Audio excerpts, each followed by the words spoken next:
Today we're going to be demonstrating the axillary shoulder, also called the Lawrence method, also called the inferior superior axial projection for the shoulder. Commonly we're going to refer to it as the axillary shoulder. We're going to have the patient supine lying on the table. Our film size will be 10 by 12, and then our technique is going to be 63 kV at 10 mass. We do need to have a sponge that we're going to lay underneath the affected shoulder. Would roll it for me and lay back down.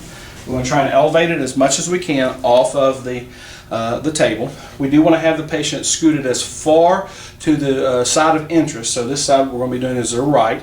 You want to have a chair available because when the patient is going to bring your arm out for me, ma'am, have her bring it out about to a 90 degree, and she's going to, that way she has something to rest it on, so it's a little more comfortable for her. We're going to place the film at the top of the shoulders, and if you would, I'm going to have you bring your head as far that way as you possibly can. And then I'm going to have you bring your left hand up here and hold the film for me. Okay? So that's how we're going to try and position the film and the hand. Alright, then our centering, we're going to take and come down here. You want to have about a 40 to 44 inch SID. We're going to angle into the axilla.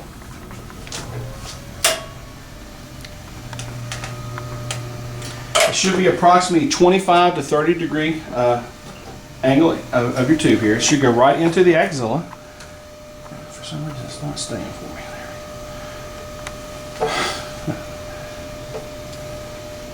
there. Alright, and we're going to use our right marker as we are doing the right shoulder.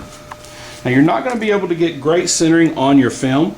I do want to make sure I include as much as I can here, but I can't get it centered because of her head. We can't get it as far over as we actually would like. What I tend to do is I like to come to the top, and I'm going to actually palpate the shoulder, and I want to make sure that I'm getting the entire shoulder, the entire the humeral joint space there.